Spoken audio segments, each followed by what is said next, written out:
చిన్న ప్రార్థన చేసుకొని వాక్యధ్యానం చేద్దాం.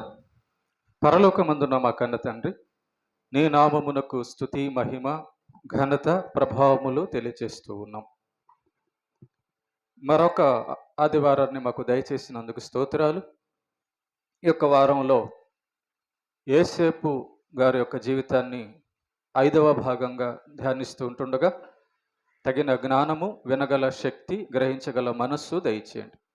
అభ్యంతరపరచ చూచే సాతాను దురాత్మ చీకటి శక్తుల ప్రభావాన్ని తొలగించండి. నీ పక్షాన నీవు నిలబెట్టుకున్న నీ దాసునైన నేను అల్పజ్ఞుడను, పాపిని, నిష్ప్రయోజకుడను. కేవలం నీ ప్రేమ, నీ కృపను బట్టి నీవు నిలబెట్టావు. కాబట్టి మా అందరితో మాట్లాడి మాకు నేర్పించి నీవు మహిమ పొందమని ప్రభువైన యేసుక్రీస్తు పేరిట ఈ ప్రార్థన మీకు సమర్పిస్తున్నాము తండ్రి. ఆమెన్. ప్రేమైన దేవుని పిల్లారా, యేసేపు యొక్క జీవితంలో 5వ భాగంగా మనం కానీ దీన్ని ఆలోచన చేస్తే, యేసేపు ఒంటరితనానికి లోనైన దేవుణ్ణి విడిచిపెట్టలేదు. యేసేపు సొంత అన్నల మోసానికి గురైనా కూడా దేవుణ్ణి విడిచిపెట్టలేదు.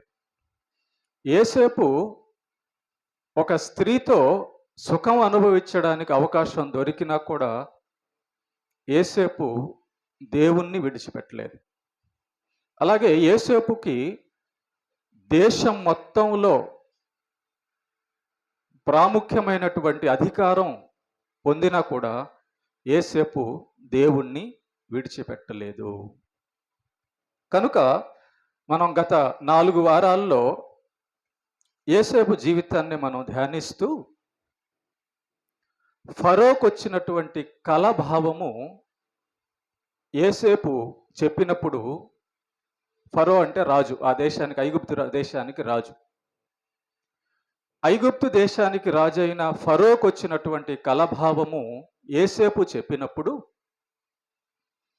ఆ రాజు ఈ యేసేపుని గుర్తించి, ఇతడు గొప్ప దైవజనుడు, దేవుని ఆత్మ కలిగిన వాడు అని తెలుసుకొని, ఇతని కంటే ఇంకా గొప్ప జ్ఞాని లేడు అని అనుకొని ఆ దేశం మొత్తానికి అధికారిగా యేసేపుని రాజు నియమిస్తాడు. నియమించిన తర్వాత దేవుడు యేసేపుకి 17వ సంవత్సరంలో ఒక 2 కలలు తెలియజేస్తాడు.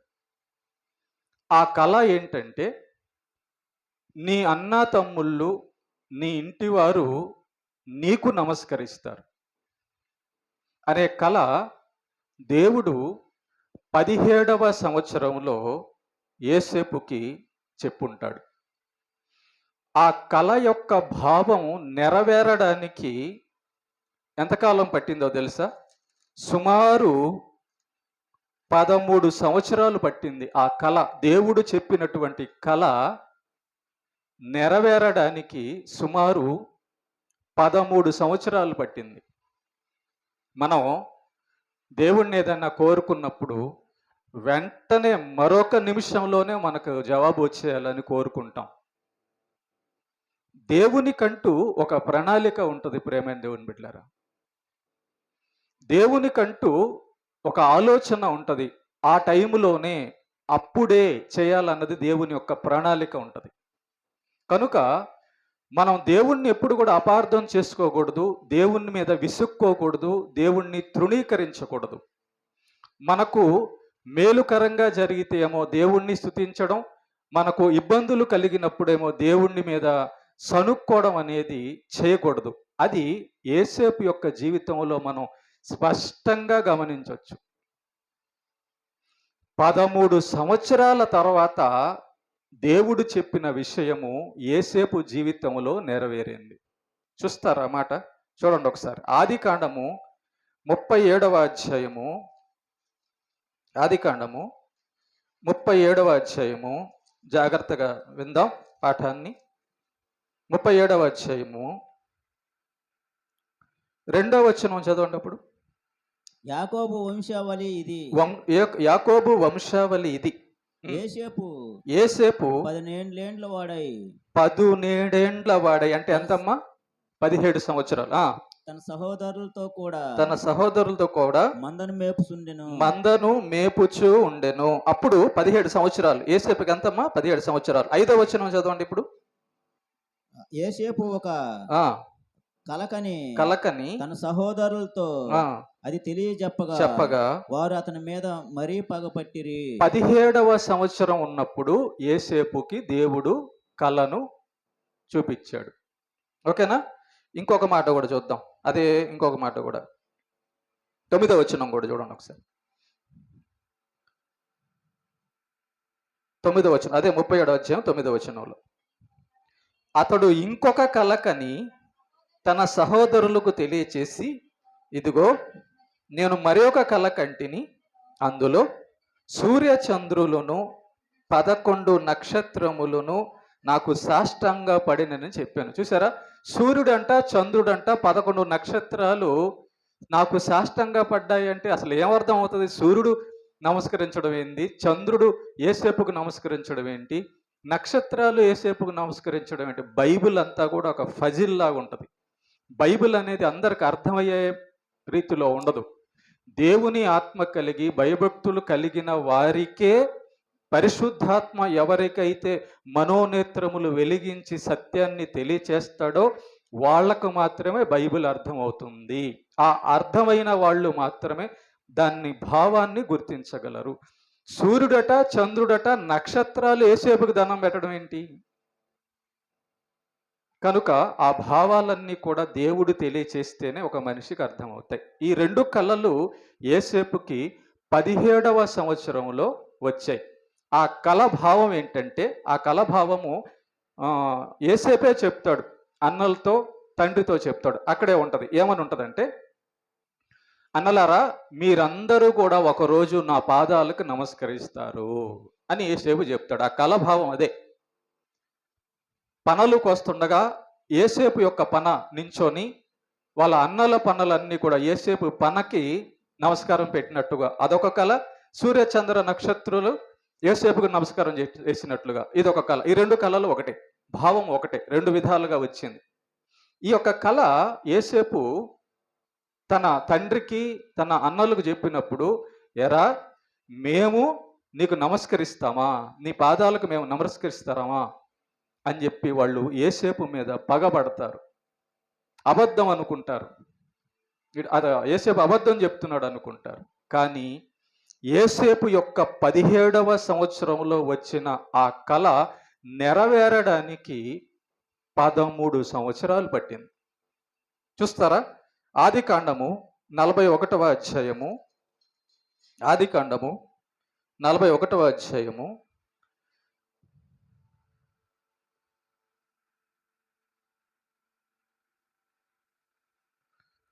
46వ వచనం చదవండి ఒకసారి.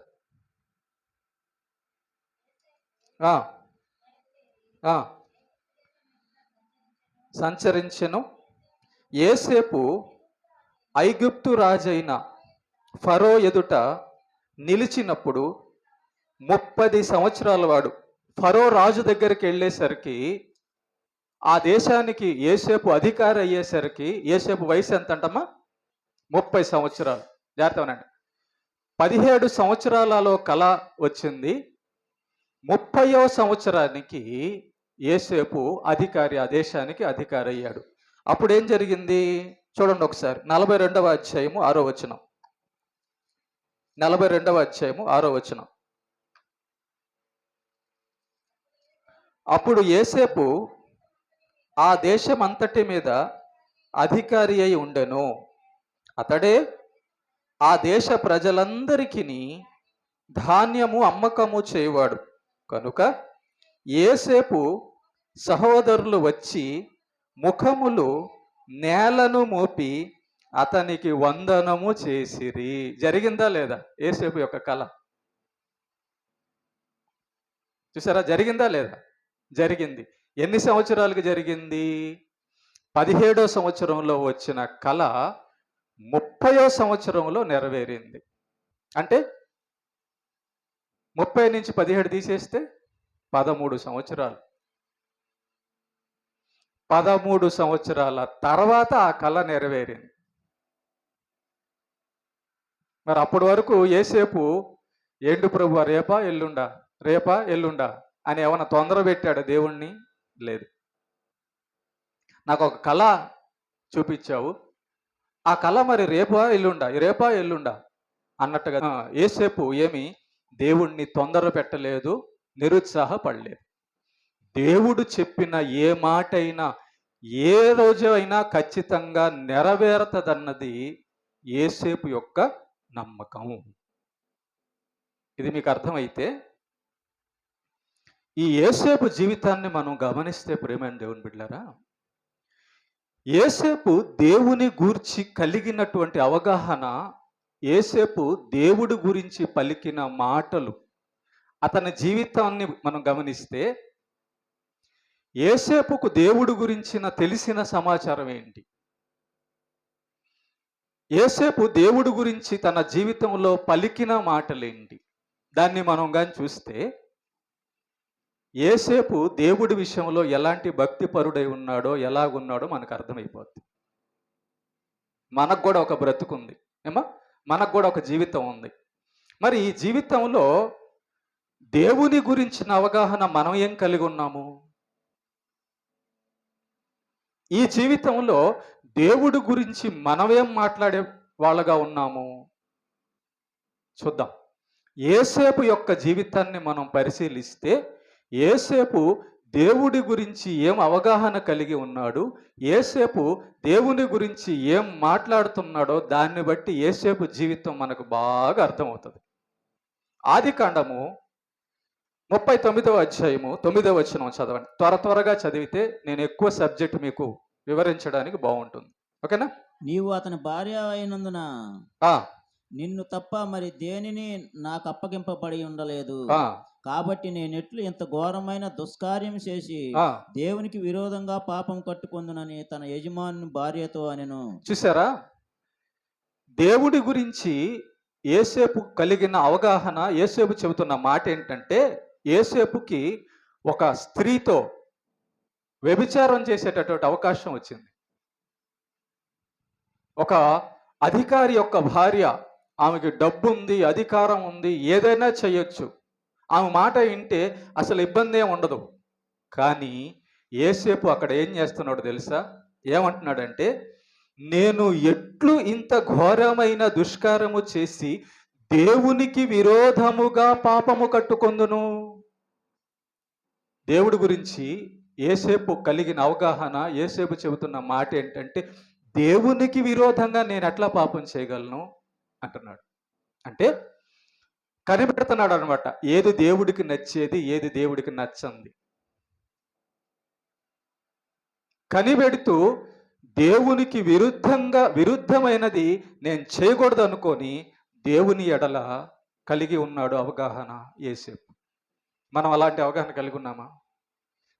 చూస్తున్నామా? దేవుడికి నచ్చని కార్యాలు ఏవి చూసి ఇది దేవుడికి నచ్చని కార్యం కాబట్టి నేను చేయకూడదు, దేవుడు బాధపడతాడు అని మన జీవితం అలా ఉందా?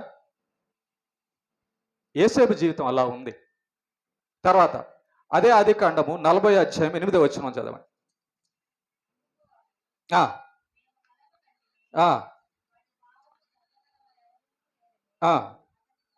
అనగా యేసేపు వారిని చూచి భావములు చెప్పుట దేవుని అధీనమై. యేసేపు దేవుని గురించి పలుకుతున్న మాటలు, తన జీవితంలో పలికిన మాటలు ఇప్పుడు మనం ధ్యానిస్తున్నాం. యేసేపుకు దేవుని గురించి కలిగిన అవగాహన మనం ధ్యానిస్తున్నాం. యేసేపు అంటున్నాడు, భావములు చెప్పుట దేవుని అధీనమే.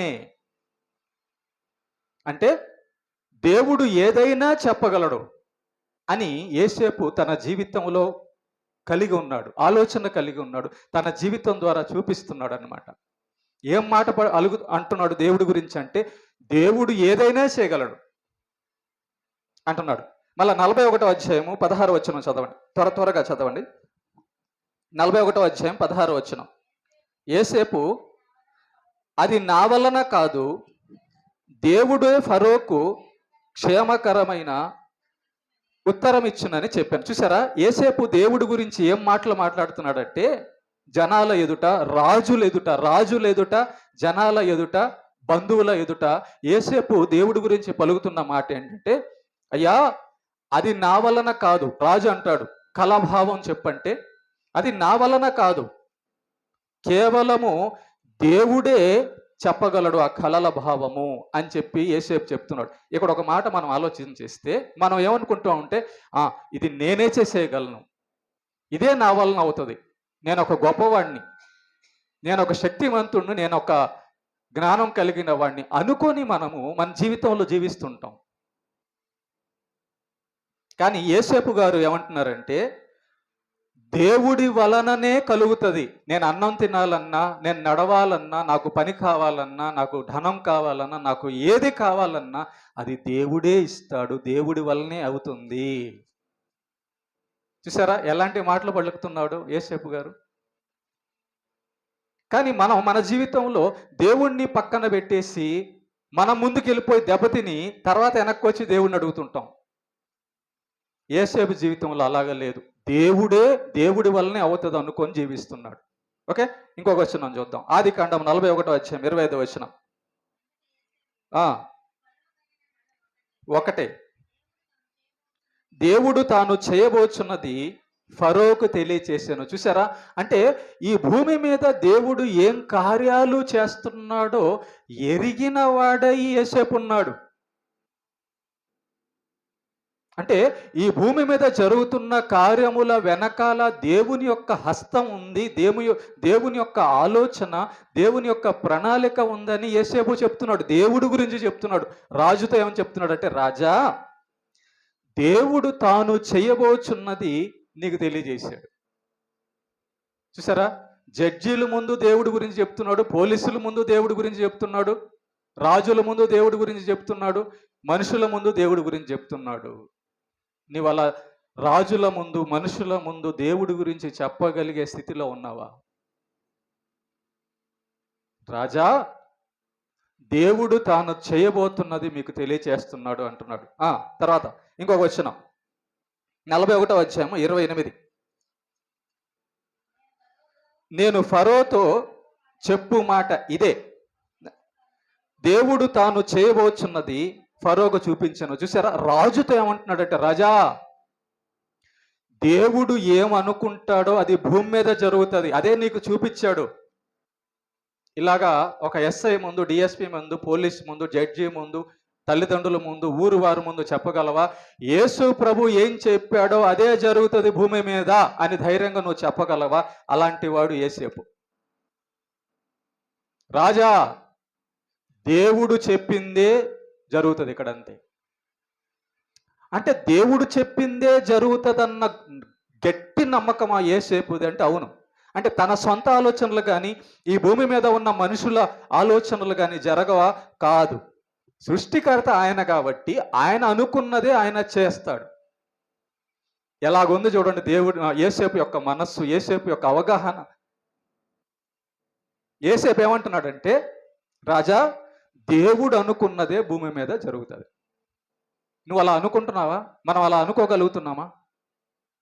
ఇంకొక వచనం చూద్దాం. ఆదికాండము 41వ అధ్యాయం 32వ వచనం.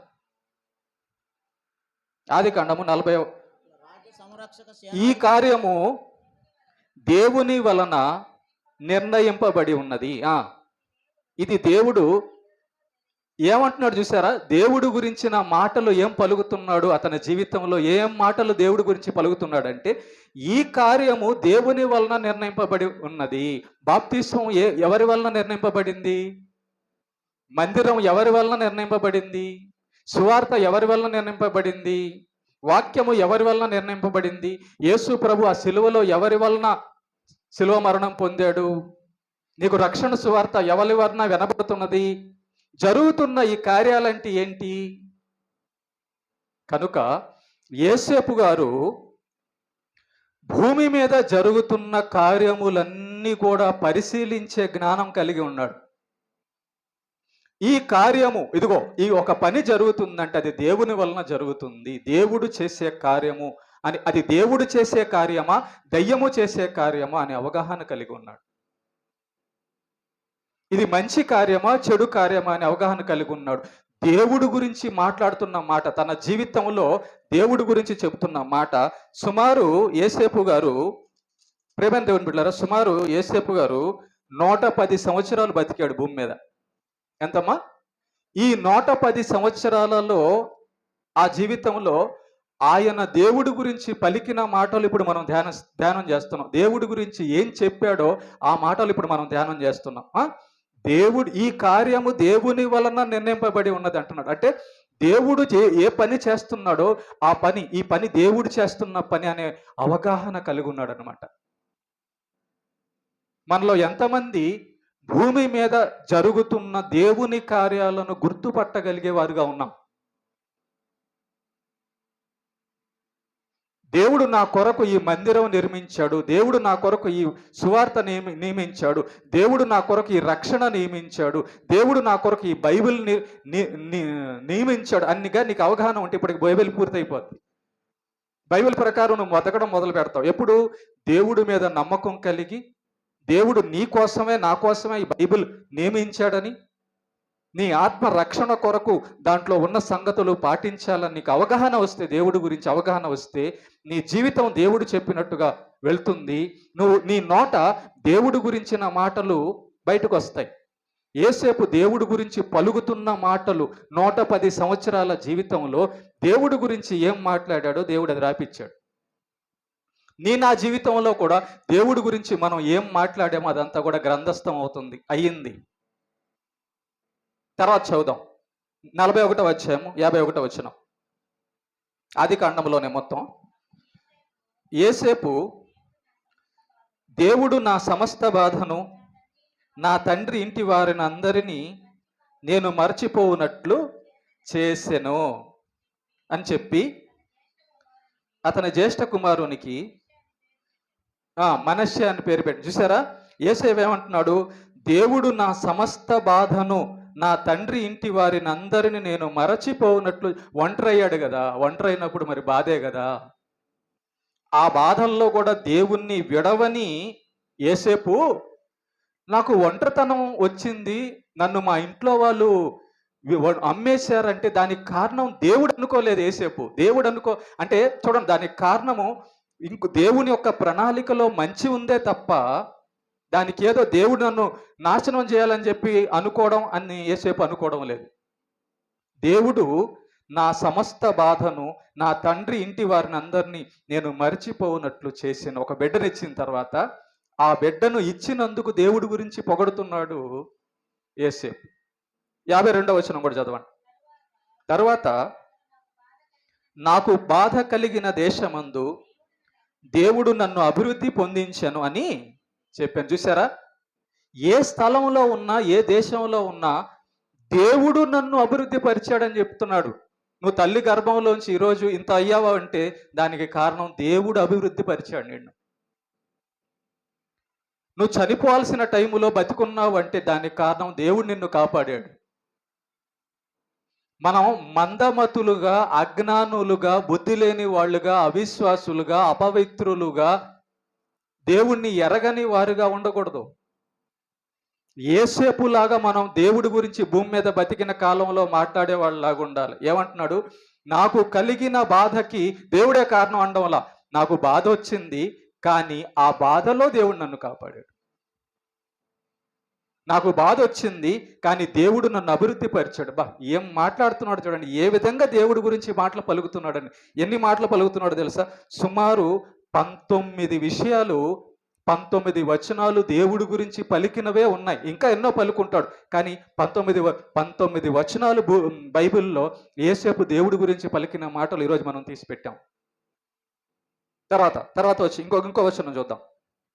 ఇంకోటి ఏమంటున్నాడు? ఆది కాండం 42వ అధ్యాయం 18వ వచనం. ఆది కాండం 42వ అధ్యాయం 18వ వచనం. 42వ అధ్యాయము 18వ వచనం.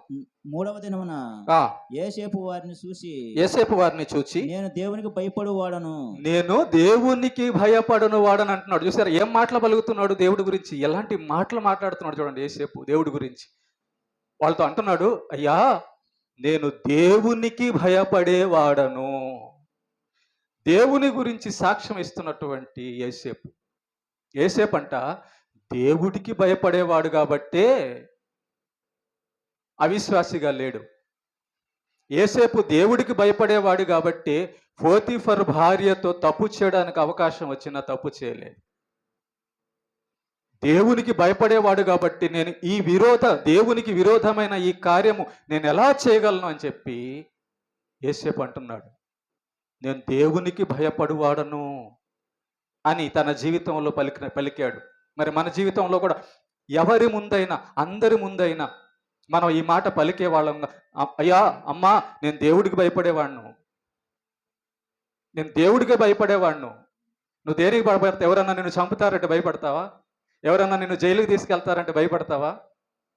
ఎవరైనా నిన్ను వదిలేస్తాము, చంపుతాము, కొడతాము, అది చేస్తాం అంటే భయపడితే ఇక నువ్వు ప్రాణానికి భయపడేదానివి, ప్రాణానికి భయపడేవాడవని అర్థం. పేదరికానికి భయపడతావా? రోగానికి భయపడతావా? ఇంట్లో వాళ్ళకి భయపడతావా? దేవుడికి భయపడతావా? మనుషులు మహా కొడతారు, చంపుతారు, బాధ పెడతారు, కానీ దేవుడు చంపేస్తాడు. దేవుడు ఆత్మను నరకంలో పడేస్తాడు. అందుకే యేసు ప్రభు కూడా అంటాడు, మీరు మనుషులకు భయపడబాకండి, వాళ్ళు కొడతారు లేకపోతే చంపుతారు, కానీ దేవుడు ఏం చేస్తాడు తెలుసా? యుగ యుగాల ఆరని అగ్నిగుండంలో నీ ఆత్మను శాశ్వతంగా బాధపడేటట్టు చేస్తాడు. ఆయనకు భయపడు అంటున్నాడు యేసు ప్రభు. అలాగే అదే మాట యోసేపు కూడా అన్నాడు, నేను దేవుడికి భయపడేవాడిని.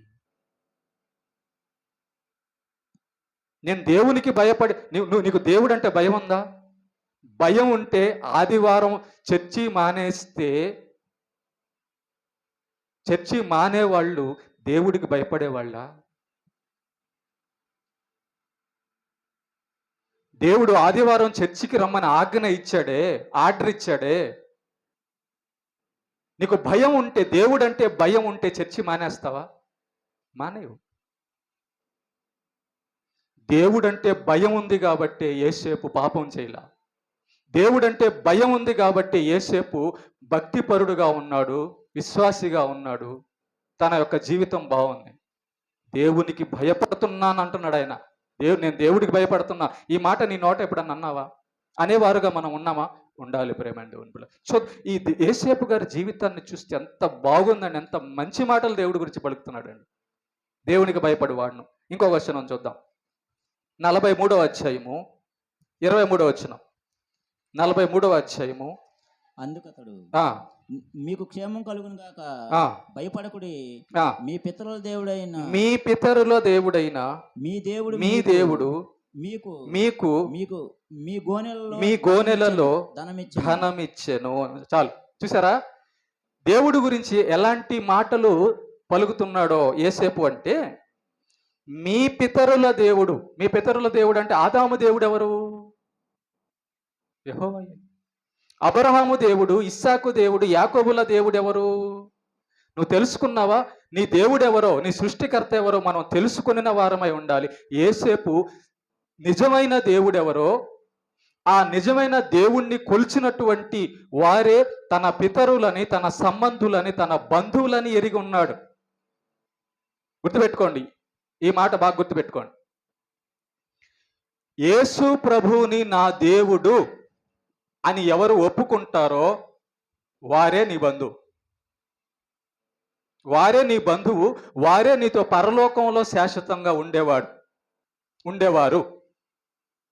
యేసు ప్రభుని నమ్మని వారంతా కూడా యుగాల నరకానికి వెళ్ళిపోతారు. అందుట్లో నీ భర్త ఉండొచ్చు, నీ భార్య ఉండొచ్చు, నీ పిల్లలు ఉండొచ్చు, నీ తల్లిదండ్రులు ఉండొచ్చు, నీ బంధు స్నేహితులు ఉండొచ్చు, ఎవరైనా సరే. ఈ లోకంలో కొద్ది కాల జీవితం ఇది. ఈ కొద్ది కాల జీవితంలో యేసు ప్రభుని నమ్మని వారంతా నీ బంధువులే కాదు, అసలు నీ వాళ్ళు కాదు వాళ్ళు.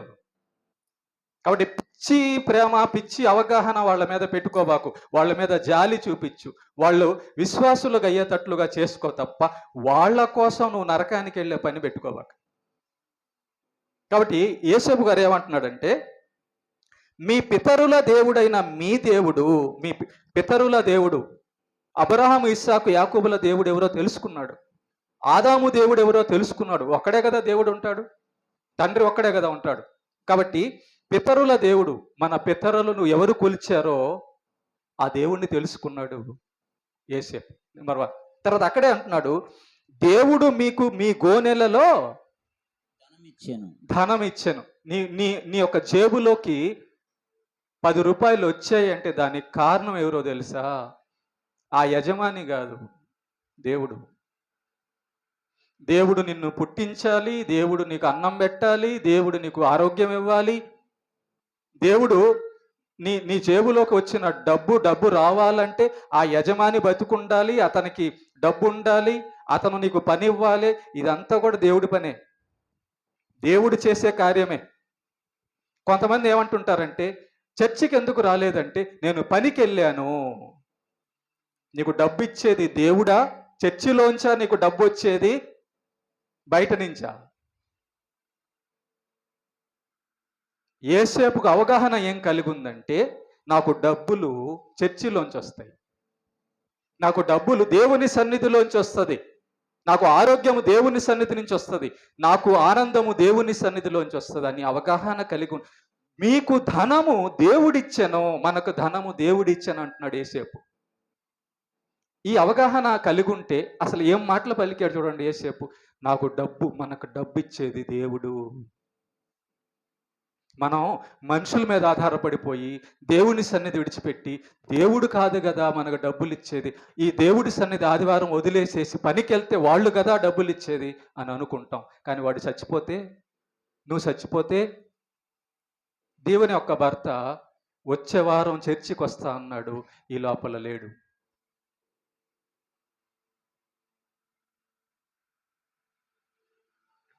నీ ప్రాణం ఉంటుందని నీకెవరు చెప్పారు? చూడండి, మా వదిన గారు ఈ రోజుకి కూడా కుర్చీలో కూర్చున్నారంటే కారణం ఏంటో తెలుసా? బతికిచ్చాడు దేవుడు. తలకు దెబ్బ తగిలిన తర్వాత కుర్చీలో కూర్చోంది,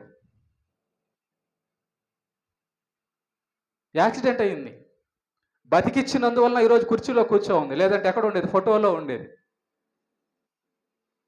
ఫోటోలో ఉండేది.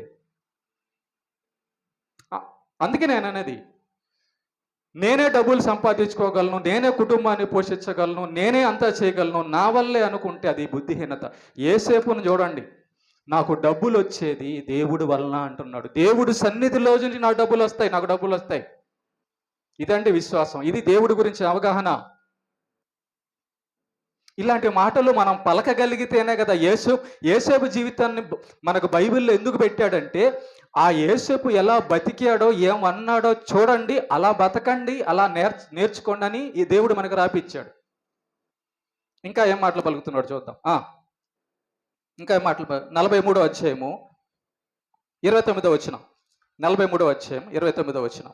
అప్పుడు అతడు కన్నులెత్తి తన తల్లి కుమారుడును తన తమ్ముడైన బెన్యామీను చూసి, మీరు నాతో చెప్పిన మీ తమ్ముడు ఇతడేనా అని అడిగి, నా కుమారుడా దేవుడు నిన్ను కరుణించును గాక అని, దేవుడు నిన్ను కరుణించును గాక అని చెప్పాను. చూసారా, మనల్ని ఎవరైనా మనకేదన్నా ఒకళ్ళు సహాయం చేయాలంటే గుర్తుపెట్టుకోండి, దేవుడి యొక్క కరుణ రావాలి, దేవుడి యొక్క దయ రావాలి. యేసేపు ఆ దేశానికి అధికారి అయ్యాడంటే కారణము ఆ ఫరో రాజు కాదు, దేవుడు ఆ రాజు యొక్క జీవితంలో కళను తెప్పించి, ఆ కళాభావం ఎవరికి తెలియకుండా చేసి, కేవలం యేసేపు మాత్రమే చెప్పగలిగేటట్టు చేసి, యేసేపు చెప్పిన తర్వాత ఆ రాజు యేసేపు యొక్క దైవభక్తిని గుర్తించి, అప్పుడు ఆ రాజు యేసేపుని అధికారిగా చేశాడు. ఇదంతా కూడా యేసేపు గుర్తుంది. నేను ఈరోజు రాజ పదవిలో ఉన్నానంటే కారణము దేవుడే. నేను ఈరోజు గవర్నమెంట్ ఉద్యోగం చేస్తానంటే కారణం దేవుడే అని చెప్పేవాడు ఉన్నాడా? నేను ఈరోజు 4 అక్షరాలు చదువుకున్నానంటే కారణం దేవుడే.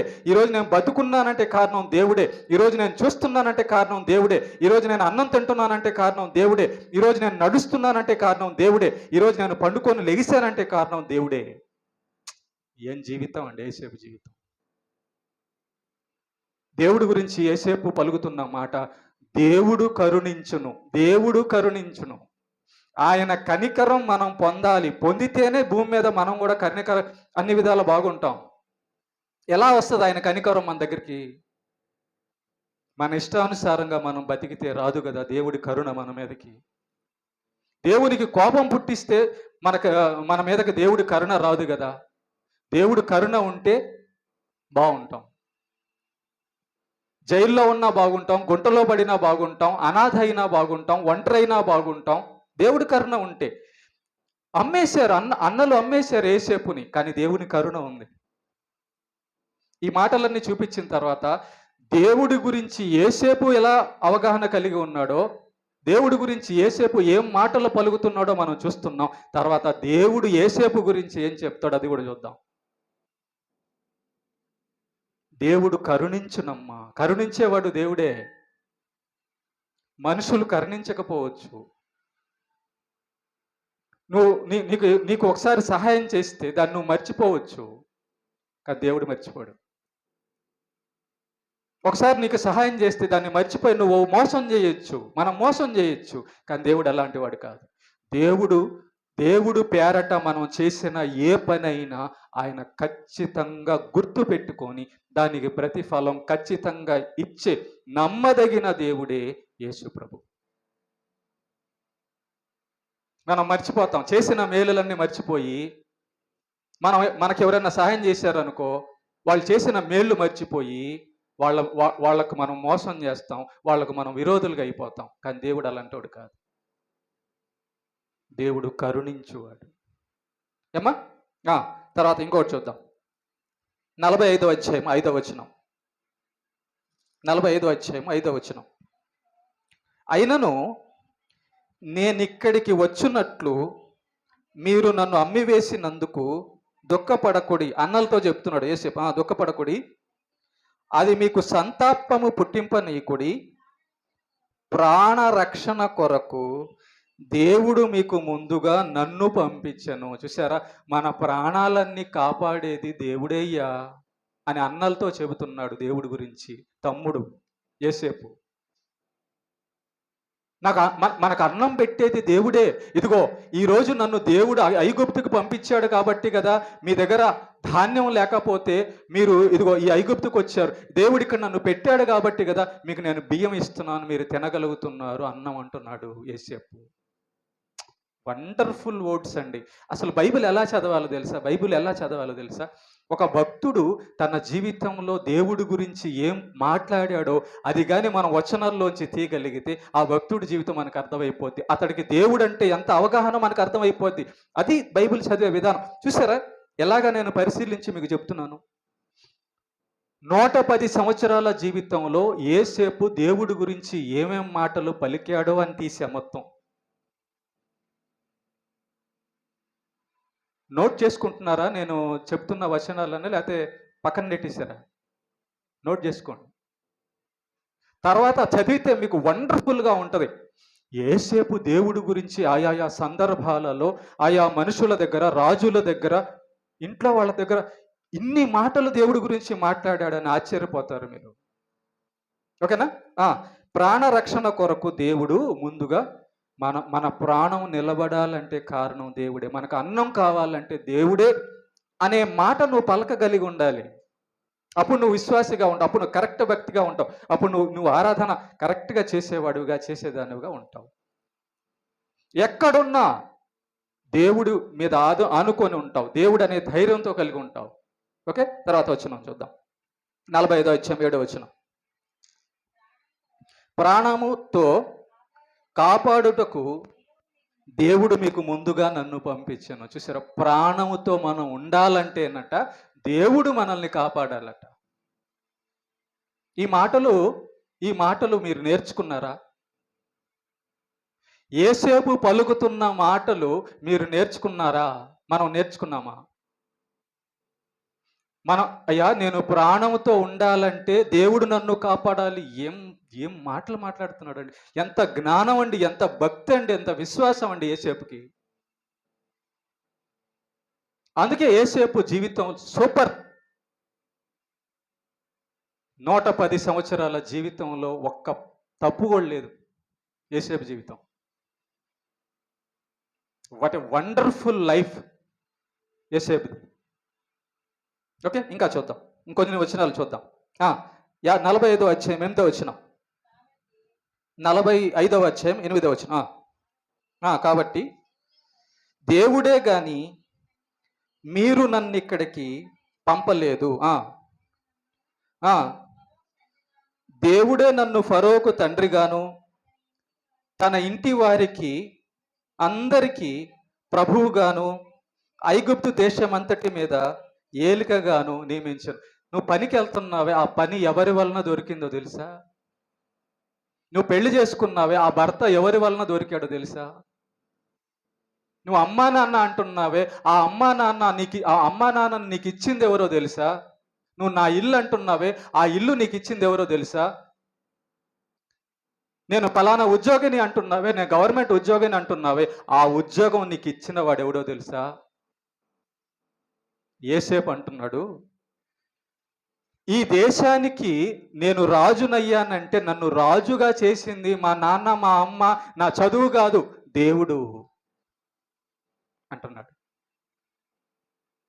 చూసారా దేవుడి గురించి ఎంత గొప్ప మాటలు యోసేపు గారు పలుకుతూ ఉన్నారు. దేవుడే కానీ ఇంకెవ్వరు కాదంట, దేవుడే తప్ప ఇంకెవ్వరు కాదంట. నువ్వు పనికి వెళ్తే ఆ పనిలో 8 గంటలు పూర్తి చేస్తే, ఆ 8 గంటల పనికి డబ్బులు వస్తే, నీకు అన్నం వస్తే, నువ్వు తింటే దానికి కారణం నీ మేస్త్రో నీ ఆఫీసరో కాదు, దేవుడు. యోసేపు నా పనికి కారణం దేవుడు, నా జీతానికి కారణం దేవుడు, నా ఆహారానికి కారణం దేవుడు, నా ప్రాణానికి కారణం దేవుడు, నా బ్రతుకుకి కారణం దేవుడు, నా మనశ్శాంతికి కారణం దేవుడు, నా సమస్తానికి కారణం దేవుడు అని దేవుడి గురించి పలికేవాడుగా ఉన్నాడు యోసేపు. పలికిన వాడుగా ఉన్నాడు యోసేపు. ఇంకొక వచనం చూద్దాం. 45వ వచనం 9వ వచనం.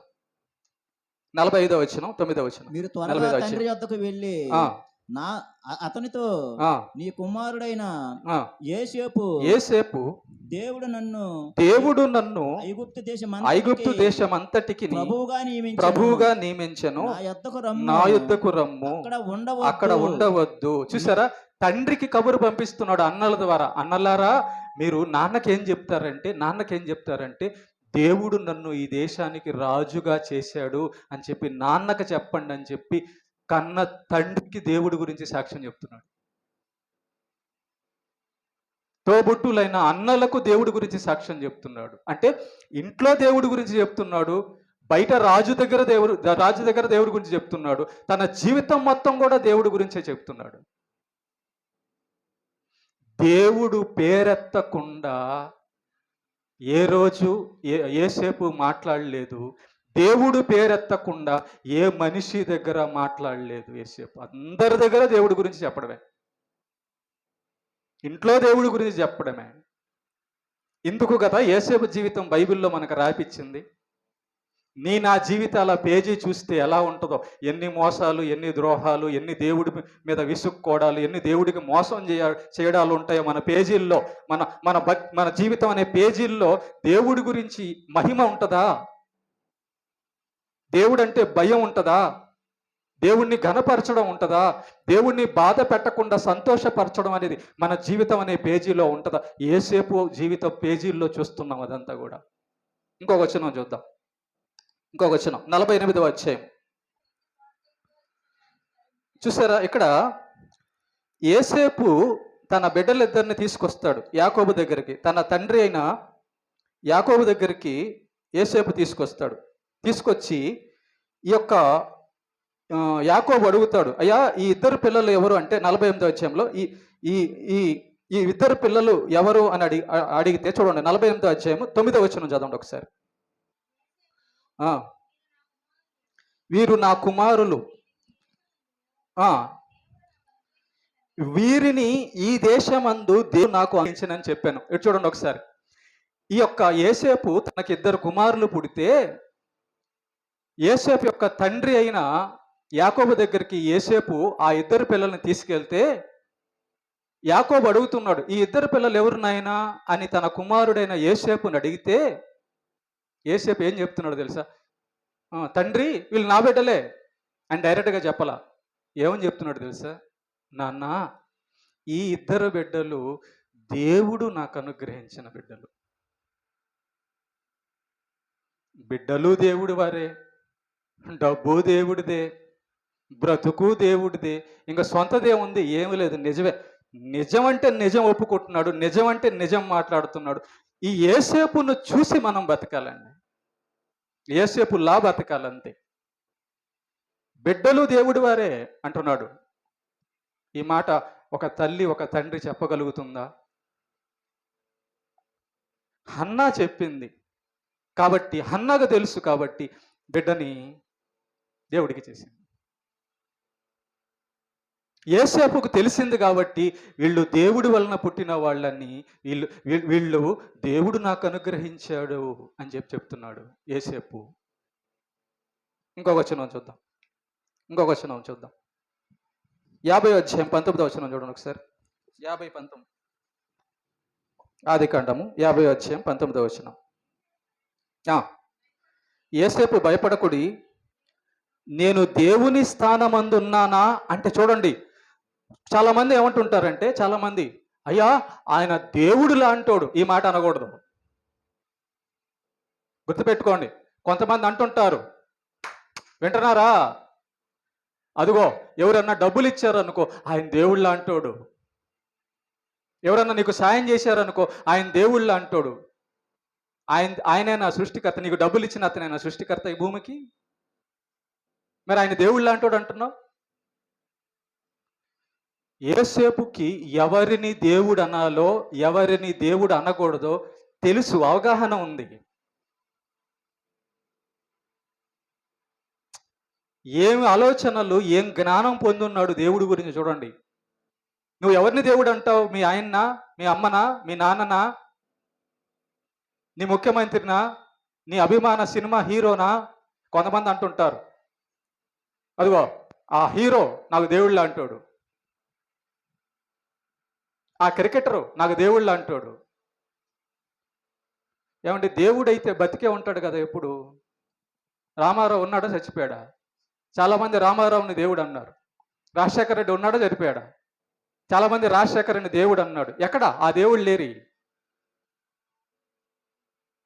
కానీ నజరేయుడన్న యేసుక్రీస్తు చనిపోయి తిరిగి లేచాడు, ఆయనే దేవుడు. కాబట్టి ఎప్పుడు కూడా అమ్మ దేవుడు అనే మాట దేవుడికొక్కడికే వాడాలి. ఒక మనిషికి కానీ, ఒక పురుగుకి కానీ, ఒక చెట్టుకు కానీ, ఒక రాయికి కానీ, ఒక ఎవరికి కూడా ఈ భూమి మీద దేవుడు అనే మాట మనం వాడకూడదు అని యేసేపు మనకు తెలియజేస్తున్నాడు. నేమన్నా దేవుని స్థానమందు దేవుడు అంత గొప్పవాడినా నేను అంటే, నేను కాదయ్యా దేవుణ్ణి, దేవుడు ఆయన. వింటున్నారా మార్తమ్మ, వింటున్నావా? ఎప్పుడు కూడా మనిషిని దేవుడు అనకూడదు. దేవుడు అనే స్థానం ఆయనదే, ఇంకెవరిది కాదు. ఆ స్థానాన్ని మనుషులకు కానీ ఇంకెవరికి కూడా ఇవ్వకూడదు. అయ్యా దేవుళ్ళలాగా వచ్చావయ్యా, తప్పది, తప్పు మాట.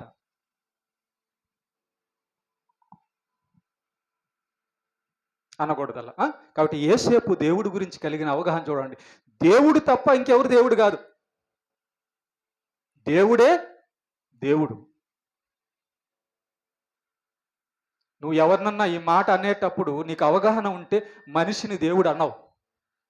యేసేపులో అవగాహన ఉంటే ఇంకెవరిని దేవుడు అనే మాట అన్నావు. అనకూడదు, తప్పది, పాపం. ఓకే, తర్వాత ఇంకొక వచనం చూద్దాం. ఆదికాండం 50 అధ్యాయం 20 వచనం. 20 వచనం. మీరు నాకు కీడు చేయ ఉద్దేశించితిరి గాని నేటి దినమున జరుగుచున్నట్లు అనగా బహు ప్రజలను బ్రతికించున్నట్లుగా అది మేలుకే దేవుడు ఉద్దేశం. చూసారా, యేసేపు తనకొచ్చిన కష్టంలో ఆ కష్టాన్ని బట్టి ఏమంటున్నాడు తెలుసా? నాకు ఈ కష్టం వచ్చింది అంటే అది దేవుడు నా మేలు కొరకే తెచ్చాడు అని చెప్పి దేవుడి గురించి పలుకుతున్నాడు మహిమకరంగా. అంటే అందుకే యేసేపు జీవితం చూడండి, కష్టం వచ్చినా కుంగిపోలేదు, నష్టం వచ్చినా కుంగిపోలేదు, ప్రాణాపాయం వచ్చినా కుంగిపోలేదు. తన భక్తి, తన విశ్వాసం దేవుడి మీదే ఉంది కాబట్టి కష్టం వచ్చినా దేవుడినే స్తుతిస్తున్నాడు, అధికారం వచ్చినా దేవుడిని స్తుతిస్తున్నాడు. కాబట్టి ఆ యోసేపు యొక్క జీవితంలో లోటుపాట్లు లేవు. మన జీవితంలో లోటుపాట్లు ఉంటాయి. ఏదన్నా బాధ వచ్చిందనుకో కుంగిపోతాం, నష్టం వచ్చిందనుకో కుంగిపోతాం, ఒంటరితనం అనుకో కుంగిపోతాం. కానీ యోసేపు ఏమంటున్నాడంటే, నా జీవితంలోకి ఏదొచ్చినా దేవునికే మహిమ అంటున్నాడు. యోబు జీవితంలో కూడా ఈ మాట చూస్తాం మనం. అందుకే ఒక్కొక్క భక్తుడి జీవితం మనం ఎందుకు ధ్యానిస్తున్నామో తెలుసా? మనకు బుద్ధి కలగడానికి, మన భక్తి ఏర్పడడానికి, విశ్వాసం. అలా ఎలా యోసేపు ఈ మాటలు అనగలిగాడు? గుంటలో పడిన తర్వాత, అన్నలు చంపడానికి ట్రై చేసిన తర్వాత, ఒక బానిసగా ఐగుప్తు దేశానికి వెళ్ళిన తర్వాత ఈ మాటలన్నీ ఎలా పలకగలుగుతున్నాడు అంటే లోపల ఉన్నటువంటి విశ్వాసం. ఓకే, ఇంకో మాట చదువుదాం. ఆదికాండం 50 అధ్యాయము 24వ వచనం. ఆదికాండము. యోసేపు తన సహోదరులను చూసి, నేను చనిపోవచ్చున్నాను, దేవుడు నిశ్చయముగా మిమ్మల్ని చూడవచ్చి ఈ దేశములో నుండి తాను అబ్రహాము ఇస్సాకు యాకోబులతో ప్రమాణము చేసి ఇచ్చిన దేశమునకు మిమ్మల్ని తీసుకొని పోవునని చెప్పాను. ఇక్కడ దేవుడు చేసిన వాగ్దానాన్ని యోసేపు విశ్వాసిగా నమ్మకంగా తన సహోదరులతో ఏమని చెప్తున్నాడు తెలుసా? అన్నలారా, మనం ఈ యొక్క ఐగుప్తు దేశంలో ఉన్నాం కదా, అయితే గుర్తుపెట్టుకోండి, దేవుడు మనల్ని ఈ దేశంలో నుంచి తాను వాగ్దానము చేసిన కనాను దేశానికి నడిపిస్తాడు. అంటే దేవుడు చెప్పిన మాట ఖచ్చితంగా జరుగుతుంది అని దేవుని యొక్క వాగ్దానాన్ని నమ్మినవాడు యోసేపు. దేవుని యొక్క వాగ్దానాన్ని నమ్మినవాడు యోసేపు. యేసు ప్రభు నేను వచ్చి మిమ్మల్ని పరలోకం తీసుకెళ్తాను అన్నాడు, మనకి వాగ్దానం చేశాడు. దాన్ని నమ్మి పరలోకానికి రెడీ అవుతున్న వాళ్ళు ఎంతమంది? యేసు ప్రభు రెండోసారి రాబోతున్నాడు అనేది ఖచ్చితం. యేసు ప్రభు రెండోసారి వస్తాడన్నది నిజమని నువ్వు నమ్మితే ఆ పరలోకానికి ఎలా ఉంటే వెళ్ళగలవో అలా ఉంటావు కదా.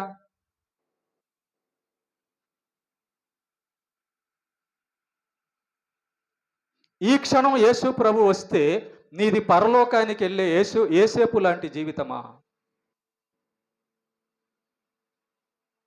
యోసేపు దేవుని యొక్క వాగ్దానాలన్నీ నమ్మాడు.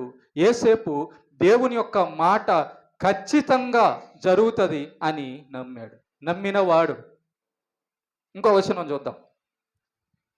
ఇంకో వచనం 25వ వచనం, అదే 50 అధ్యాయంలో 25వ వచనం. మరియు యోసేపు దేవుడు నిశ్చయముగా మిమ్మల్ని చూడవచ్చును, దేవుడు నిశ్చయముగా మిమ్మల్ని చూడవచ్చును. దేవుడు నిశ్చయముగా వస్తాడు, దేవుడు నిశ్చయముగా వస్తాడు, దేవుడు నిశ్చయముగా వస్తాడు అంటున్నాడు. చూడవచ్చును. అప్పుడు మీరు నా ఎముకలను ఇక్కడ నుండి తీసుకుని పోవాలని చెప్పాను. చాలు, చూసారా? దేవుడు ఖచ్చితంగా వస్తాడు.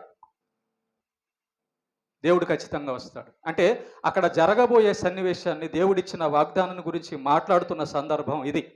సుమా 20 వచనాలు మీకు నేను యోసేపు దేవుడి గురించి పలికిన మాటలు మాత్రమే చూపించా. యోసేపు గురించి పలికిన మాటలు మాత్రమే చూపించా. అలుపు వచ్చి ఉంటుంది మీకు 20 వచనాలు వినేసరికి. కేవలం 20 వచనాలు ఒక గంట అరగంటలో మీకు వినడానికి అలుపు వస్తే 110 సంవత్సరాలలో యోసేపు దేవుడి గురించి ఎన్ని మాటలు పలుకుంటాడు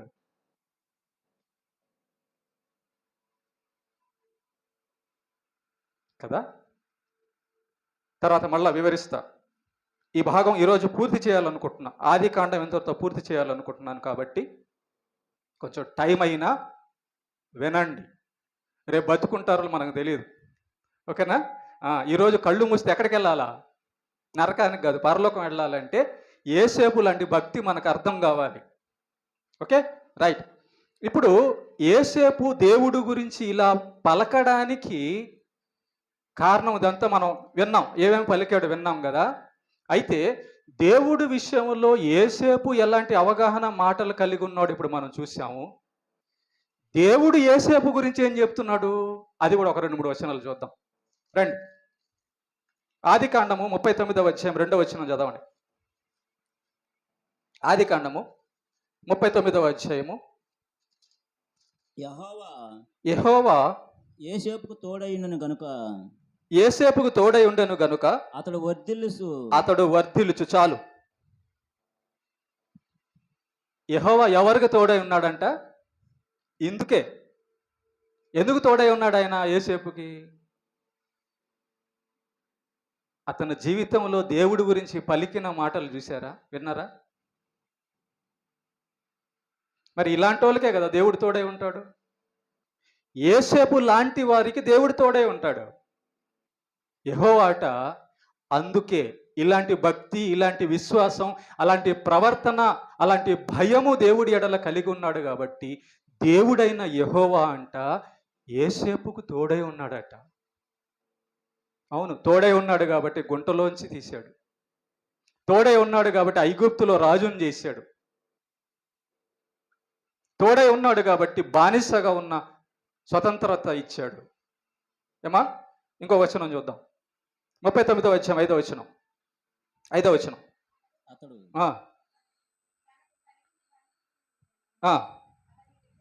అతడు తన ఇంటి మీదను తనకు కలిగినదంతటి మీదను అతని విచారణకర్తగా నియమించిన కాలము మొదలుకొని యెహోవా యోసేపు నిమిత్తము ఆ ఐగుప్తుని ఇంటిని ఆశీర్వదించెను. చూసారా? యెహోవా ఆశీర్వాదం ఇంటిలోనేమి పొలములోనేమి అతనికి కలిగిన సమస్తం మీద ఉండెను. జాగ్రత్త వినండి, ఇక్కడ జాగ్రత్త వినండి. మనం ఒక ఇంట్లో ఉంటేనంట, ఆ ఇంట్లో మనం కానీ దైవభక్తి కలిగిన వారం అయితే ఆ ఇంటి వారికి కూడా ఆశీర్వాదం అంట. యెహోవా యోసేపు నిమిత్తము పోతీఫర్ ఇంటిని కూడా ఆశీర్వదించాడంట.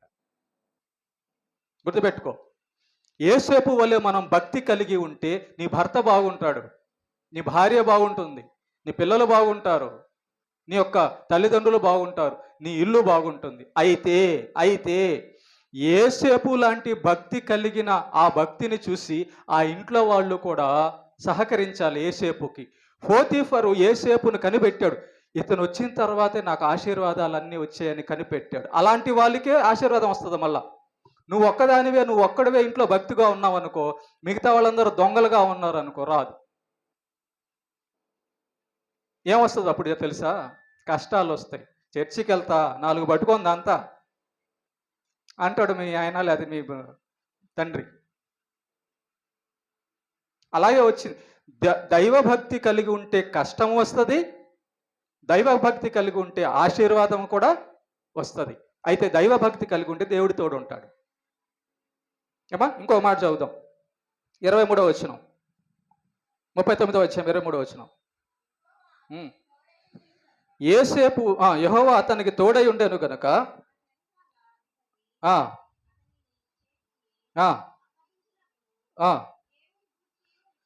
దేని గూర్చి విచారణ చేయక ఉండెను. యోసేపు చేయునది యావత్తు యెహోవా సఫలమగునట్లు చేసెను. చూసారా? ఇంతకీ యోసేపు ఏమేం పనులు చేస్తున్నాడు? ఇప్పుడు మనం చదివిన 20 వచనాలు ఉన్నాయే, ఆ పనులు చేస్తున్నాడు. కనుక మన జీవితాల్లో చూసారా, ఏదన్నా ఒక పని చేస్తే దాంట్లో ఎందుకు ఫెయిల్ అవుతున్నాం? మన జీవితంలో ఏదైనా ఒక పని చేస్తుంటే, ఏ పని చేస్తున్నా చిల్లి సంచిలో వేసినట్టు ఎందుకు డబ్బు అయిపోతుంది? మన ఇల్లు వెలుగుమయంగా ఎందుకు లేదు? కారణము మన మాట, మన కార్యాలు. యోసేపు చేసే ప్రతి పనినట దేవుడు ఆశీర్వదిస్తూ అతడు చేయునది యావత్తు యెహోవా సఫలము, సక్సెస్ అయ్యేటట్టు. మీలో చాలామంది అంటుంటారు, వచ్చి ప్రార్థన చేస్తుంటారు, ప్రార్థన అడుగుతుంటారు. పాస్టర్ గారు, ఇదిగో ఇది అనుకున్నాను, ఇది దేవుడు నెరవేరేటట్లుగా ప్రార్థన చేయండి అంటారు. మంచిదే, కానీ దాన్ని సఫలం చేయాలంటే కారణం ఏంటి? అది సఫలం అవ్వాలంటే కారణం ఏంటంటే, నువ్వు చేసే ప్రతి పని సక్సెస్ అవ్వాలంటే కారణము దేవుడు నీకు తోడే ఉండాలి. యోసేపుకు ఉన్నట్లుగా. యోసేపుకు దేవుడు తోడు ఎందుకు ఉన్నాడు?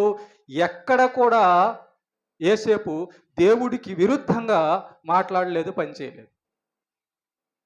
సొంత బతుకు యోసేపుది కాదు, సొంత ఆలోచనలు కాదు, దేవుణ్ణి బాధ పెట్టే పనులు కాదు.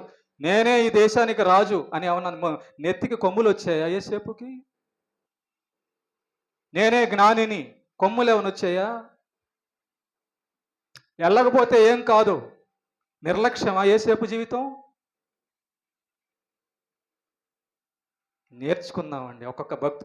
ఇలా ఇలా ఇలా మీకు ఇలాగా బైబిల్ ఇలా చదవాలని, బైబిల్ ఇలా నేర్చుకోవాలని చెప్పేవాడు బయట దొరకరు. వినేటప్పుడే సమయం ఉండగానే, ప్రాణం ఉండగానే నేర్చుకోండి. ఇలా బైబిల్ చదవాలి. బైబిల్ అంటే ఏమనుకుంటున్నారు మీరు? దయ్యం వస్తుందని చెప్పి తలకండ పెట్టుకోవడానికి కాదు. అసలు దయ్యం వచ్చి నిన్నేం చేస్తుంది? నువ్వు ఎందుకు అంటే దేవుడి కంటే దయ్యం పెద్దదన్నమాట కదా. అంటే నిన్ను దేవుడు కాపాడకుండా దయ్యం వచ్చి నిన్ను చంపేసిద్ది అనమాట. ఏం విశ్వాసం అండి మంది కదా, ఏం విశ్వాసం అండి మంది. ఎందుకు దయ్యం నిన్ను చంపేస్తుంది? యేసేపులాగా లేకపోతే చంపకుండా ఏం చేస్తుంది మరి? దేవుడి కోసం, సువార్త కోసం హతసాక్షి అయితే ఓకే, కానీ దయ్యం నన్ను ఏదో చేసేసిద్ది, వాళ్ళు ఏదో నన్ను, ఇది కాదు. కన్ను మూసినా నేను దేవుడి దగ్గర ఉంటాననే ధైర్యం కావాలి. అప్పుడు ఎవరి దగ్గరైనా పలకగలవు. ఇంకొక మాట చూపిస్తాను చూడండి, యేసేపు జీవితంలో ఒక గొప్ప మాట చూపిస్తాను చూడండి ఒకసారి. రండి ఒకసారి. యేసేపు జీవితంలో ఒక గొప్ప మాట. ఆదికాండము 46వ అధ్యాయంలోకి వచ్చేసి, ఆదికాండము 46వ అధ్యాయం, 46వ అధ్యాయంలో ఈ యొక్క యేసేపు యొక్క తండ్రి అన్నలు అందరూ కూడా వాళ్ళ ఊర్లో బియ్యం అయిపోయిన తర్వాత ఈ ఐగుప్తు దేశానికి, యేసేపు ఉన్నటువంటి దేశానికి వచ్చేస్తారు. ధాన్యం కోసం వచ్చేస్తారు. యేసేపు పిలిపించుకుంటాడు, అయ్యా మీరు వచ్చేసేయడానికి పిలిపించుకుంటారు. అప్పుడు ఆ రాజు, ఇదిగో మీరేం పని చేస్తారంటే మేము గొర్రెల కాపరము, పశువుల కాసేవారము అని చెప్పండి. కానీ రాజుకి గొర్రెలు కాసేవాళ్ళంటే, పశువులు కాసేవాళ్ళంటే అసహ్యం. ఐగుప్తి ప్రజలకు రాజుకి గొర్రెలు కాసేవాళ్ళంటే అసహ్యం అని ఈ యొక్క యేసేపు చెప్తాడు. జాగ్రత్తగా వినండి. ఇక్కడ రాజుకి గొర్రెలు కాసేవాళ్ళంటే ఇష్టం లేదు. గొర్రెలు కాసేవాళ్ళంటే తరిమేస్తాడు, చంపేస్తాడు. మరి అప్పుడు ఈ యేసేపు ఏం చెప్పాలంటే అబద్ధం చెప్పాలి. మేము వ్యాపారం చేసుకునే వాళ్ళం, ఆ పని చేసుకునే వాళ్ళం, ఈ పని చేసుకునే వాళ్ళం అని చెబితే, అబద్ధం చెబితే అప్పుడు రాజు మిమ్మల్ని కాపాడుతాడు అని యేసేపు వాళ్ళ ఇంట్లో వాళ్ళకి అబద్ధం చెప్పాల. రాజు దగ్గరైనా నిజమే చెప్పండి అన్నాడు.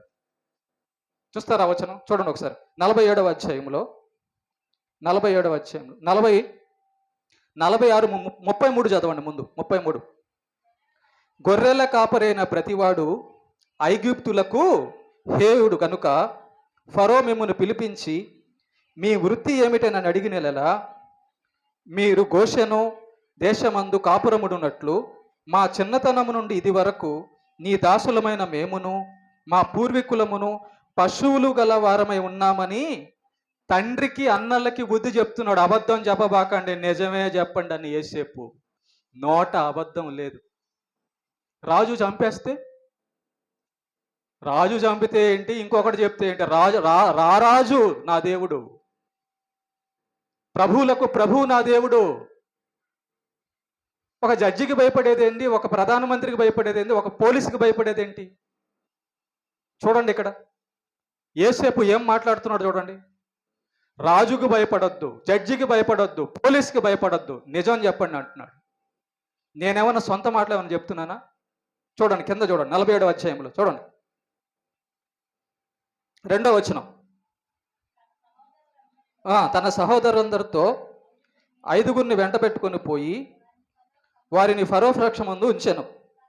ఫరో అతని సహోదరులను చూచి మీ వృత్తి ఏమిటని అడిగాడు. చూసారా, రాజు అంటే అడిగాడంట, మీరేం పనులు చేస్తారు, ఏం పని చేస్తారు అని అన్నప్పుడు వారు నీ దాసులమైన మేము, మా పూర్వీకులము గొర్రెల కాపురములని ఫరోతో చెప్పిరి. చూసారా, యేసేపు నిజమే చెప్పన్నాడు. చంపితే చంపాడు, కొడితే కొట్టాడు, నిజమే చెప్పండి.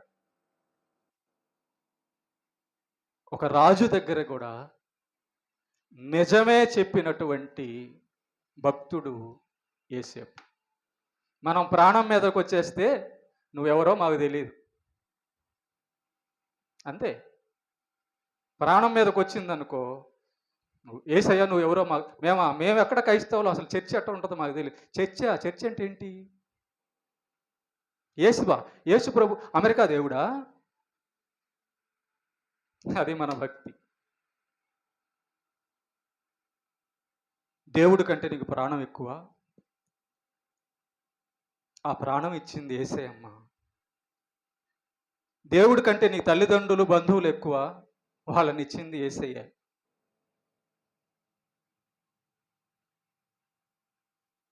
కాబట్టి యేసేపు జీవితాన్ని మనం గమనిస్తే నిజం, నోట నిజం మాత్రమే. రాజైనా ఎవడైనా నా దేవుడు అబద్ధం చెప్పొద్దు అన్నాడు, నేను నిజమే చెప్తానంతే. కనుకే యేసేపుకు దేవుడు తోడై ఉండి అతను చేయునదంతయు సఫలము చేసెను. ఒకసారి యేసేపు జీవితం పక్కన మన జీవితం పెట్టి చూద్దాం. చూడండి ఎన్ని అబద్ధాలు. కావాలనే అవుతుందే, ఏమీ కూడా ఉండదు. ప్రాణం పోయే పరిస్థితి కాదు, చిన్న చిన్న వాటికి కూడా అబద్ధాలే. అంటే అబద్ధాలు చెప్పమని కదా నేను చెప్పేది. ఇది దేవుడు గ్రంథంగా మన ముందు యేసేపు జీవితాన్ని ఎందుకు పెట్టాడంటే మనం నేర్చుకొని పాటించాలని. ఇప్పుడు మనం కూర్చున్నాం, ఆదివారం వచ్చి ఇక్కడ కూర్చుంటున్నాం. ఎందుకు? యేసేపు అలా బతికాడా, అతను బతికితే బతికాడు, నాకేం సంబంధం లేదు అనడానికే కాదు. యేసేపు జీవితాన్ని మన కళ్ళ ముందు ఎందుకు పెట్టాడంటే, ఇదిగో యేసేపులా బతకండి. అప్పుడు యేసేపుకు తోడై ఉన్నట్టు తోడై ఉంటా. మనం ప్రార్థన చేస్తుంటాం, దేవా నాకు తోడై ఉండంటే ఆయన ఏమంటాడు? యేసేపులా బతుకు అంటాడు. యేసేపులా ఉన్నావా అంటాడు. ఒక మాట చెప్తున్నా, జాగ్రత్తగానండి. దేవుడు చెప్పింది చేయకుండా నన్ను ఆశీర్వదించు, నాకు అన్నం పెట్టు, నాకు డబ్బులు ఇవ్వు అనే హక్కు మనకు లేదు. అది మోసం, అది మోసం, అది అట్లా చేయకూడదు. ఓకే, దేవుడు విషయంలో యేసేపు ఎలాగున్నాడో చూసాము. దేవుడు యొక్క విషయంలో యేసేపు ఎలాంటి మాటలు పలికాడో చూసాము. కనుక ఇలాంటి జీవితం కలిగి ఉన్నందుకు దేవుడు యేసేపుకి ఎలా తోడై ఉన్నాడో చూసాం. ఇప్పుడు చివరికి వచ్చేద్దాం, యేసేపు చనిపోయే టయానికి వచ్చేద్దాం. ముగిచ్చేస్తున్నాం, యేసేపు యొక్క మరణకాలానికి తీసుకొచ్చేస్తున్నాం. ఓకేనా? చాలా ఇంపార్టెంట్ పాయింట్స్ ఇక్కడ ఉన్నాయి. యేసేపు చాలా నమ్మదగిన వాడండి. ఈ యొక్క యేసేపు యొక్క తండ్రి పేరేంటి? యేసేపు యొక్క తండ్రి పేరేంటి? యాకోబు. రైట్. అతనికి ఇంకొక పేరు ఇశ్రాయేలు. ఓకేనా? ఈ యొక్క యాకోబుకి దేవుడు ఒక వాగ్దానం చేస్తుంటాడు. ఏమని వాగ్దానం చేశాడంటే, అబ్రహాముకి చేసిన వాగ్దానమే ఈ యొక్క యాకోబుకి చేస్తుంటాడు, పితరులందరికీ చేస్తుంటాడు. ఏమనంటే, కనాను దేశాన్ని మీకు ఇస్తాను, నా భక్తులైన వారందరికీ కనాను దేశాన్ని ఇస్తానని అబ్రహాముకి, యాకోబుకి, ఇస్సాకుకి వాగ్దానం చేస్తుంటాడు. కాబట్టి గుర్తుపెట్టుకోండి, బాగా జాగ్రత్తగా వినండి. అబ్రహాము చనిపోయినా అబ్రహాము యొక్క శవం, అబ్రహాము యొక్క మృతదేహము కనాను దేశంలోనే ఉండాలా అనుకున్నాడు. ఎందుకంటే దేవుడు వాగ్దానం చేసిన భూమి అది. గుర్తుపెట్టుకోండి, నీ దేహం, నీ ఆత్మ దేవుడి దగ్గరికే చేరాలి. ఈ యొక్క అబ్రహాము, నేను చనిపోతే నా యొక్క దేహము కనాన్ దేశంలోనే ఉండాలా, పాతి పెట్టబడాలని కనాన్ దేశంలోకే పాతి పెట్టబడ్డాడు అబ్రహాము. శారా కూడా కనాన్ దేశంలోనే పాతి పెట్టబడింది. ఇస్సాకు కూడా కనాను దేశంలోనే పాతి పెట్టబడ్డాడు. ఏంటంటే బాడీయే కదా, ఎక్కడ పడిపోతే ఏంటి? మీకు ఒక మాట చెప్తాను, చివరిలో చెప్తాను. ఈ యొక్క యాకోబు కూడా ఇస్సాకుతో ఏమని చెప్తాడంటే, నాయన నేను చనిపోతే ఈ ఐగుప్తు దేశంలో నన్ను పాతి పెట్టొద్దురా బిడ్డ, దేవుడు మనకు వాగ్దానం చేసిన కనాను దేశం ఉంది, నా ఎముకలను, నా బాడీని కనాన్ దేశం తీసుకెళ్ళు. అని మాట ఇవ్వమంటాడు యోసేపుతో. సరే తండ్రి, అలాగే నువ్వు చనిపోతే నేను కనాన్ దేశానికి తీసుకెళ్తానని యాకోబు చనిపోతే ఫరో రాజు దగ్గర యోసేపు ఆర్డర్ తీసుకొని, రాజుగారు మా నాన్న నాకు ఒక మాట చెప్పాడు, కాబట్టి మా నాన్న చనిపోతే ఈ బాడీని కనాను దేశంలోనే పాతి పెట్టమన్నాడు అని అడిగినప్పుడు, ఫరో ఆర్డర్ ఇచ్చినప్పుడు యోసేపు తన యొక్క తండ్రి అయిన యాకోబు బాడీని తీసుకొని, శవాన్ని తీసుకొని కనాను దేశంలోనే అబ్రహాము, ఇస్సాకు, రిబ్కా, శారా ఎక్కడైతే పాతి పెట్టబడ్డారో అక్కడే పాతి పెడతాడు. అప్పుడు ఈ యొక్క యోసేపు కూడా మరణకాలం సమీపిస్తుంది. జాగ్రత్తగానండి, ఇక్కడ యోసేపు తన అన్నల కంటే ముందే చనిపోతాడు. యోసేపు చిన్నోడే, 110 సంవత్సరాలు బతికి ఈ యోసేపు తన అన్నల కంటే ముందుగా చనిపోతాడు. చనిపోయేటప్పుడు ఏం చెప్తాడు తెలుసా? అన్నలతో ఏం చెప్తున్నాడు చూడండి ఒకసారి. అన్నలతో యోసేపు ఏం చెప్తున్నాడు చూడండి ఒకసారి. 50 అధ్యాయంలోకి వచ్చేసేయండి. 24వ వచనం, 50 అధ్యాయము 24వ వచనం. యోసేపు తన సహోదరులను చూచి, నేను చనిపోవచ్చున్నాను, దేవుడు నిశ్చయముగా మిమ్మును చూడవచ్చును. ఈ దేశములో నుండి తాను అబ్రహాము, ఇస్సాకు, యాకోబులతో ప్రమాణము చేసి ఇచ్చిన దేశమునకు మిమ్మును తీసుకొని పోవునని చెప్పెను. మరియు యోసేపు, దేవుడు నిశ్చయముగా మిమ్మును చూడవచ్చును, అప్పుడు మీరు నా ఎముకలను ఇక్కడ నుండి తీసుకొని పోవాలనని చెప్పి ఇజ్రాయేలు కుమారుల చేత ప్రమాణము చేయించుకొనెను. అంటే దీని అర్థం ఏంటి? ఇక్కడ మనకి యోసేపు చెబుతున్న పాఠం ఏంటి? ఎక్కడ చచ్చిపోయినా ఎక్కడ పాతేసినా ఒకటే కదా. కానీ ఇక్కడ ఏం చెప్తున్నాడు తెలుసా? దాని అర్థం ఏంటో తెలుసా? ఎందుకు నా ఎముకలు, నా దేహము ఈ ఐగుప్తు దేశంలో వద్దు అంటున్నాడంటే, ఈ యొక్క యోసేపు గుర్తుపెట్టుకోండి, ఐగుప్తు దేశము దేవుణ్ణి ఎరగని అన్యజనుల దేశం. ఆ స్థలము అన్యజనుల, దేవుణ్ణి ఎరగని అన్యజనుల స్థలం అది. కాబట్టి అన్యజనులతో మనకి సంబంధం ఉండదు, అన్యజనులతో ఆచారాలతో మనం చేయకూడదు, అన్యజనులతో మనకు అసలు బంధమే లేదు. వాళ్ళ ఆచారాలు మనం పాటించకూడదు. అసలు ఎంత గట్టి నిర్ణయం దేవుడి మీద వీళ్ళు కలిగి ఉన్నారో చూడు. ఈ దేవుణ్ణి నమ్మని ఈ స్థలంలో నా బాడీ, నా ఎముకలు ఇక్కడ ఉండకూడదు. అది శాపగ్రస్తమైన స్థలం, శాపగ్రస్తమైన ప్రజలు అన్నట్టుగా యోసేపు ఏం చెప్తున్నాడో, యాకోబు ఏం చెప్తున్నాడు, ఇక్కడ మేము చనిపోతే ఇక్కడ మా ఎముకలు ఉండకూడదు, మా శవం ఉండకూడదు. నువ్వు కలిసిపోయావా అన్ని జనులతో? భక్తిహీనులతో ఏమన్నా కలిసిపోయావా? యాకోబు, అబ్రహాము, ఇస్సాకులు అందరూ కూడా దైవజనులతో, దైవ బంధువులతో, దేవుని సంబంధులతో కలవడానికి ఉన్నారు. కాబట్టి చూసారా, మా శవం కూడా అన్యజనుల మధ్య ఉండడానికి ఇష్టం లేదు మాకు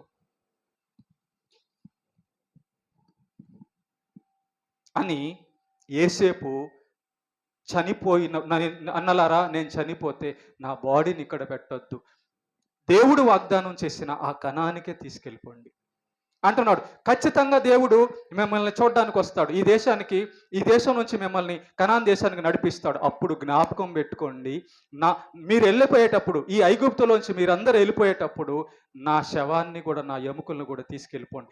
ఈ శాపగ్రస్తమైన దేశంలో నా ఎముకలు కూడా ఉండడానికి నేను ఇష్టపడను అని చెప్పిన భక్తుడు యోసేపు.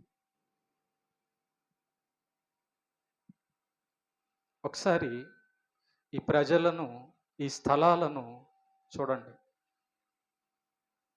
దేవుడు అంటున్నాడు ప్రత్యేకంగా ఉండాలి మనం, దేవుని ప్రజల్లాగా, యోసేపులాగా. భక్తిహీనులతో మనం కలిసిపోకూడదు, భక్తిహీనులతో మన సంబంధాలు ఉండకూడదు. నరకానికి వెళ్ళే వాళ్ళతో మనకి స్నేహం ఏంటండి? దేవుణ్ణి ఎరగని వాళ్ళతో మనకి బంధం ఏంటి? అందుకే యోసేపుకు దేవుడు తోడై ఉన్నాడు ఏమ్మా. కాబట్టి ఇది యోసేపు యొక్క చరిత్ర. తండ్రి మాట అడిగాడు యోసేపుని, బిడ్డా నేను చనిపోతే నా శవాన్ని కనానికి తీసుకెళ్ళిపోరా అంటే, మాట ప్రకారం, తండ్రికి ఇచ్చిన మాట ప్రకారం రాజుని అడిగి, మా నాన్న చనిపోతే ఈ దేశంలో పాతి పెట్టవద్దన్నాడు, అక్కడికే తీసుకెళ్ళమన్నాడని తండ్రి యొక్క మాటను నిలబెట్టిన కుమారుడు యోసేపు. దేవుణ్ణి నమ్మిన నిజమైన భక్తుడు యేసేపు. దేవుడి గురించే బతుకుతూ 110 సంవత్సరాలు, ఈ ఒక్క మాట చెప్పి ముగిచ్చేస్తాను. ఎన్ని సంవత్సరాలు బతికాడు యేసేపు? 110 సంవత్సరాలు. 50వ అధ్యాయము 22వ వచనం. 50వ అధ్యాయం 24 కాదు, 22. యేసేపు అతని తండ్రి కుటుంబం వారును ఐగుప్తులో నివసించిరి. యేసేపు 110 సంవత్సరములు బ్రతికెను. ఎన్ని సంవత్సరాలమ్మా? 110 సంవత్సరాల బ్రతుకులో దేవుణ్ణి మహిమపరిచిన జీవితము యేసేపుది.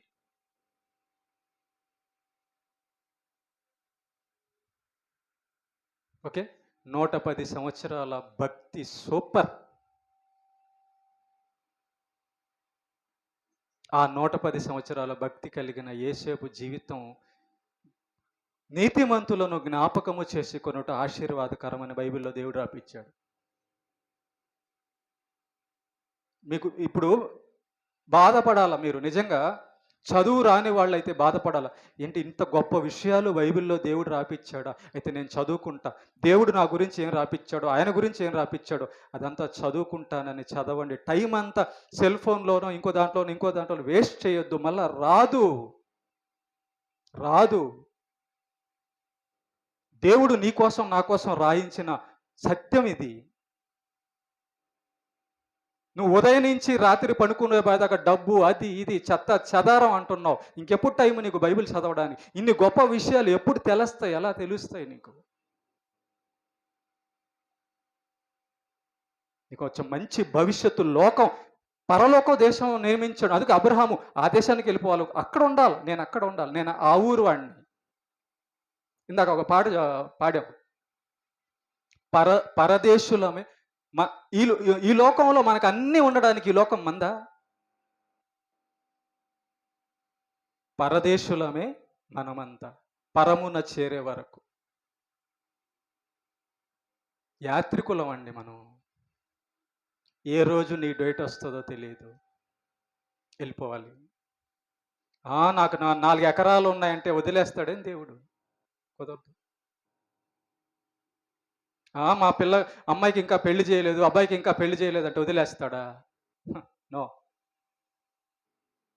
కనుక యేసేపు లాగా జాగ్రత్త కలిగి దేవుని గురించిన అవగాహన కలిగి మనము మన జీవితాన్ని ముగించుకోవాలి. భార్య బిడ్డలు, తల్లిదండ్రులు అందరూ మనం విడవవలసిన వారము. పరలోకము మంది, దేవుడే మన సొంత తండ్రి. చిక్కుకోవద్దు. చిక్కుకుంటే నరకంలో చిక్కుకుంటావు. తెలివిగా ఉండు. నిన్నెవరైనా నరకానికి లాగే వాళ్ళు ఉన్నారేమో చూడు. ఏ బంధమైనా, ఏ చదువైనా, ఏ ఉద్యోగమైనా, ఏ డబ్బైనా నేను నరకానికి లాగుతుందేమో చూడు. యేసేపు అన్ని బంధాలు ఉన్నాయి కానీ నాకు దేవుడే అంటున్నాడు. యేసేపు ఉద్యోగం ఉంది కానీ నాకు దేవుడే అంటున్నాడు. మనం దేవుడి దగ్గరికి వెళ్ళిపోవాలంతే. అర్థమైంది అందరికి పాఠం?